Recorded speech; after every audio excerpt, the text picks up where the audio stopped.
Julian sat in the dimly lit corner of his favorite cafe, a perfect sanctuary where the world seemed to fade away. The soft hum of quiet conversation and clinking coffee cups filled the air, but his focus remained unbroken. His fingers wrapped around a steaming mug, his expression unreadable, his eyes sharp as he scanned the email on his phone. The words were still fresh in his mind. Your services are no longer required.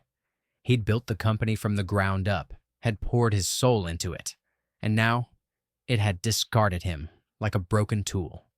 He took a slow, deliberate sip, his face betraying no emotion. But the rage seethed beneath the surface. It was not the first time he'd been pushed to the edge, and it wouldn't be the last. The game had always been about power, control, and influence, and Julian had mastered it.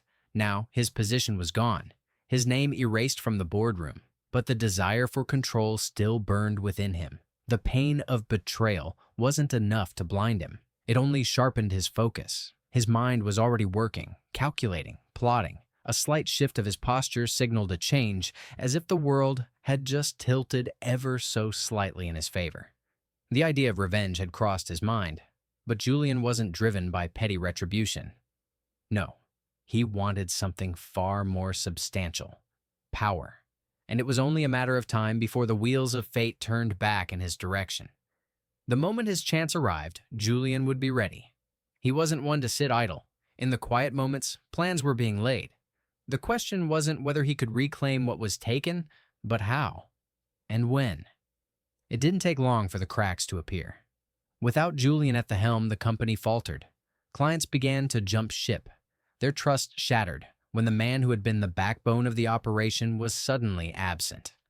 Employees, once loyal to the vision Julian had cultivated, started to leave, seeking stability elsewhere. The sharp, efficient structure he had meticulously crafted crumbled like a house of cards. The CEO who had replaced him tried to fill his shoes, but the energy was gone, the spark of innovation extinguished. The once promising empire of success turned into a sinking ship. Julian, however, watched from the sidelines, not with the satisfaction of someone who had been proven right, but with the cool detachment of a strategist observing a game in its final stages. His fingers drummed against the table as he thought about what had gone wrong. It wasn't just about the loss. It was about the slow, painful erosion of everything he had built. The anger was still there, simmering beneath his calm exterior, but it wasn't the anger of a man seeking vengeance. No, Julian was focused. He had learned that power was not seized in fits of rage, but through calculated moves, the kind that could turn a person's fortune in a single moment. Then the phone rang. The sound was sharp, cutting through the quiet of his apartment. He glanced at the screen. The number was unfamiliar, but the voice on the other end made his pulse quicken. "There's a shift coming," the voice said. "You're needed. The opportunity is there if you're willing to take it." The offer was clear. The chance to take charge again. Julian's lips curled into a smile. The pieces were falling into place. The game wasn't over. In fact, it was just beginning. The phone call came just after midnight, its shrill ring shattering the silence of the room. Julian's fingers paused mid-motion, a half-empty glass of scotch sitting on the coffee table in front of him. He let the phone ring twice before answering, his voice calm, the shadows of the room echoing his state of mind. "Julian." Raphael's voice crackled through the receiver, urgent, clipped. "We need to talk. It's about the company." The words hung in the air for a moment before Raphael continued. "It's falling apart. We've lost half the clients, and the employees are starting to bail. I don't think it's going to last much longer if we don't make a drastic change. The board, they want you back." Julian's lips twitched into a thin smile, though there was no joy in it. "Back? After all this time?" "Yes, Julian. As executive chairman of the IP division, you'll have more power than you had before. It's the only way to save what's left. The board knows it, and they're willing to give you what you need to take control." The words hung heavy in the room. Executive chairman. The title sounded sweeter than he had imagined in the months since his fall from grace, but it also reeked of desperation. Raphael, once his confidant, was now a messenger, sent to deliver a decision that could shape everything for Julian. The question lingered in his mind. Was this truly an opportunity to rebuild? or a trap laid by those who had discarded him? Think about it, Raphael continued, sensing Julian's hesitation. The power, the control, it's yours, but we need you now.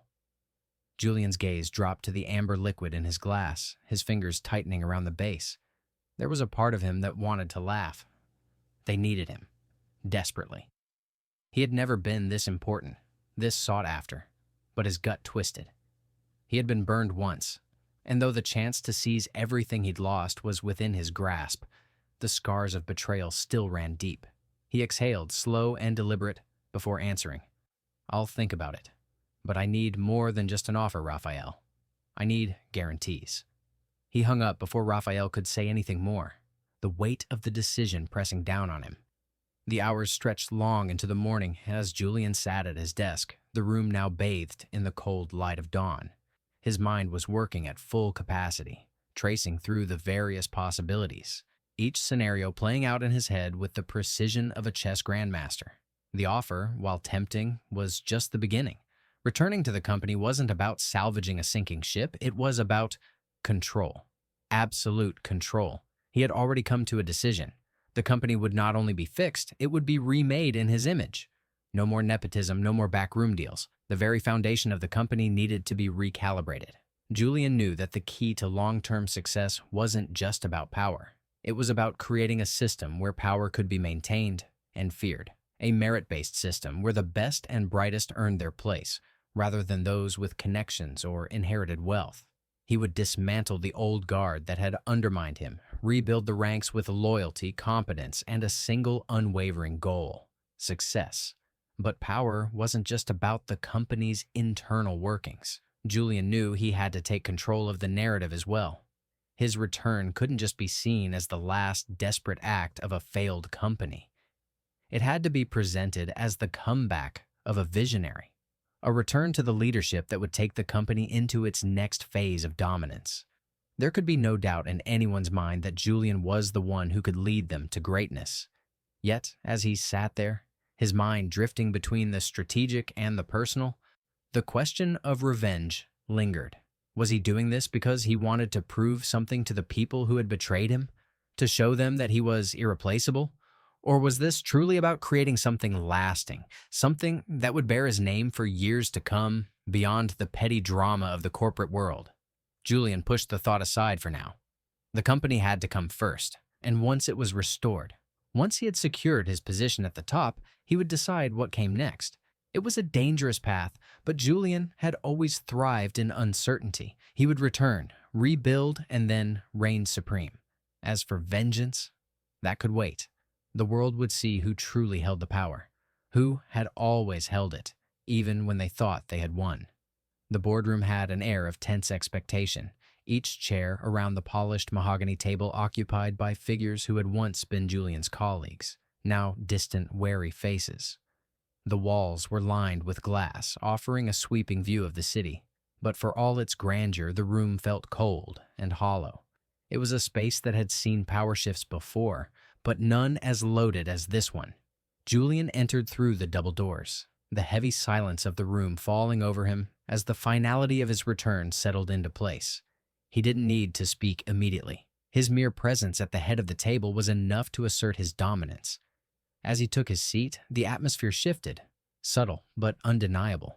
Clarissa and Bianca exchanged quick, uncomfortable glances. They were at the center of this turmoil. The women who had helped orchestrate his ousting, now sitting in a room where they were mere bystanders in a game they thought they controlled. Raphael cleared his throat, standing at the end of the table.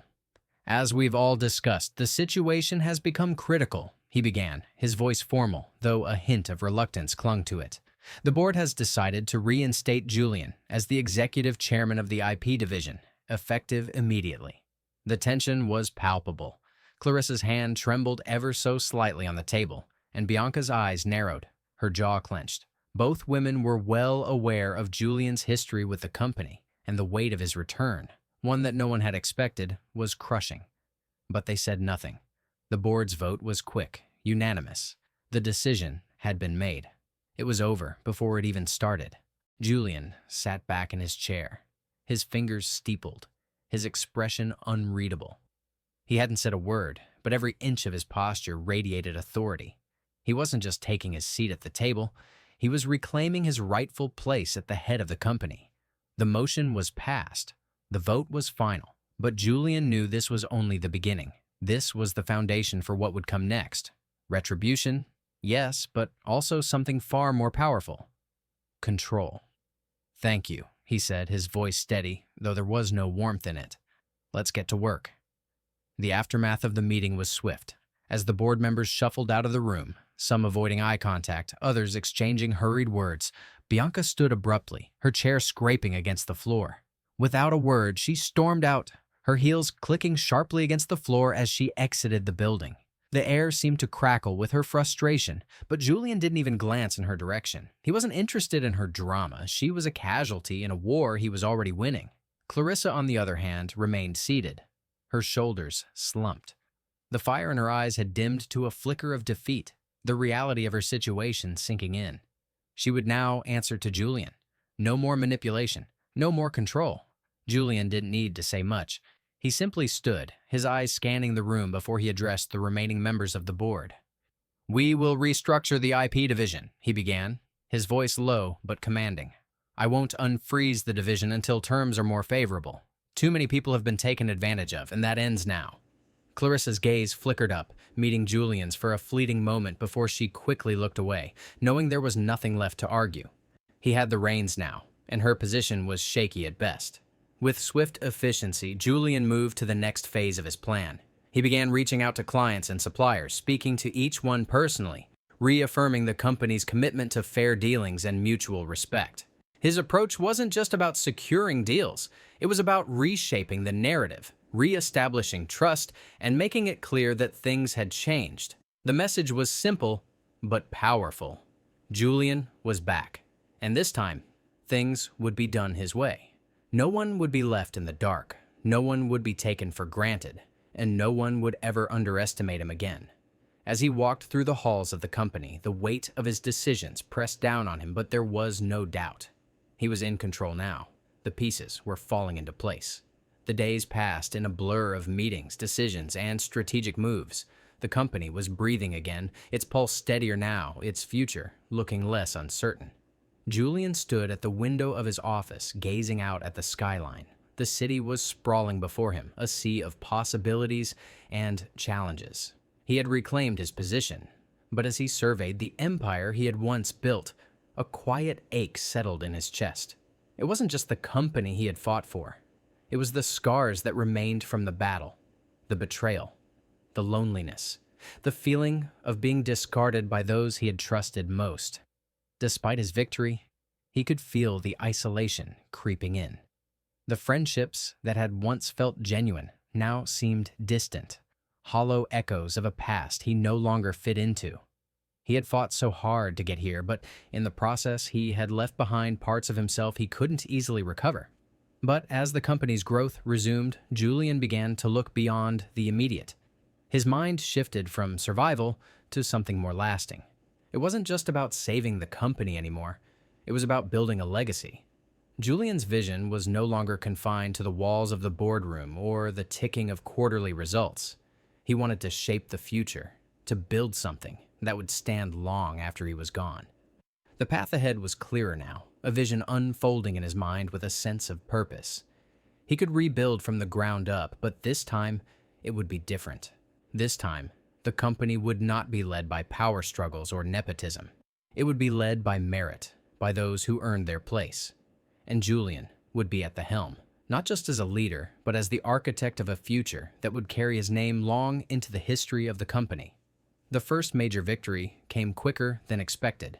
Julian and his new team, Marco, a sharp strategist who had proven invaluable, and Harper, a rising star with an uncanny ability to connect with clients, began making bold moves to stabilize and expand the company. Their most significant triumph was securing a key contract with an international tech firm that had previously shown no interest. It was the moment that solidified Julian's leadership in the eyes of both the market and his employees. The contract wasn't just a win, it was a statement. The company, under Julian's guidance, was back. With this success in hand, Julian turned his attention to the internal landscape. He began overhauling the company's hierarchy, rooting out the old practices of favoritism and nepotism that had plagued it for so long. Julian was determined to create a merit-based system that rewarded hard work and results, not familial ties or past connections. He brought in fresh talent from outside the company, people who were eager to prove themselves, who were hungry for success and willing to push the boundaries of what the company could achieve. Slowly, the culture began to shift. Employees began to see that Julian's leadership wasn't about preserving the status quo. It was about pushing forward into new territories. But not everyone was thrilled with these changes. Clarissa and Bianca, who had once been so powerful, now found themselves on the defensive. Their previous alliances began to crumble as Julian's influence grew. The roles they had once held with such confidence felt more and more tenuous. They tried to leverage their remaining influence, but their attempts were weak and half-hearted. As Julian's new team flourished, their positions weakened, and with each success Julian racked up, they were left with fewer options and less control. The tables had turned completely. The very women who had conspired to remove Julian were now watching as their own power slipped through their fingers. Their earlier attempts to sideline him had backfired, and Julian was no longer the man they could undermine. He was the man they had underestimated, the man who had come back not just to take what was his, but to reshape everything. In his shadow, they could only watch as the new empire took shape, one where they no longer held a place. Clarissa sat in her sleek corner office, the city skyline outside offering no comfort as she stared at the report on her desk. Her position had become untenable. Every attempt to regain control, every maneuver she made seemed to slip further through her fingers. Her power had been whittled away piece by piece, and Julian was now firmly in charge. The last shred of her resolve clung to her like a sinking ship, but she wasn't ready to give up, not without one last fight. She called a private meeting with the board, trying to rally the few members still loyal to her. "We have to act now," she said, her voice sharp, desperate. "We can't let Julian lock us out entirely. If we allow him to make these new bylaws, we'll lose everything. He's already secured the future for himself. What's left for us?" But the room was quiet. One by one, her former allies shifted uncomfortably in their seats, unwilling to risk challenging Julian. Even Raphael, who had once been her ally, now sat on the other side of the table, his posture rigid, his silence deafening. When the board meeting adjourned, Clarissa knew it was over. Julian's dominance had been solidified. She'd fought the battle, but it was a battle he'd already won. Julian, meanwhile, wasted no time. He finalized the new company bylaws, locking in his leadership and ensuring that no one, not even the board, could undermine his authority again. The new structure was designed for stability and long-term growth, with a merit-based hierarchy that would allow the company to flourish without the corrosive influence of nepotism. On top of that, Julian signed off on a legacy clause, one that would guarantee the company's future was safeguarded for generations to come. Raphael, once hesitant but now fully on board, offered his approval. "This is the right move, Julian," he said, shaking his head in admiration. "The company is on a much stronger footing now. With your leadership, we have everything we need to succeed." Julian nodded, his mind already turning toward the future. There was still work to do, but the foundations had been laid. The company was no longer on the brink of collapse. It was thriving, poised for long-term success. Under Julian's watch, the company continued to grow at an unprecedented pace. His leadership brought not only stability, but a new direction, one that promised sustainability and innovation. New contracts were signed, and the company's reputation for fairness and competence spread like wildfire. No longer a ship adrift, the company now had a clear, unwavering course. Clarissa, meanwhile, quietly accepted her diminished role. The fire that once burned so brightly in her eyes had dimmed, and while she still held a seat at the table, it was clear she no longer had any real power. She no longer challenged Julian, knowing it would be a futile endeavor. The battle had been fought and lost, and her place in the company had been sealed. One of diminished relevance, relegated to the shadows of Julian's new order. As for Julian, he stood at the helm, surveying the empire he had rebuilt, knowing that his victory was no longer about vengeance. It was about creation. He had rebuilt not just a company, but a legacy. This was no longer a war for power or for payback. This was about something far greater, a foundation that would endure, one that no force could tear down. And as he gazed at the horizon, the future unfolding before him, Julian knew that the real battle had never been about revenge. It had been about building something that would last long after he was gone, a company that was untouchable, unshakable, and unwavering. His legacy, carved in stone, would never be torn apart again.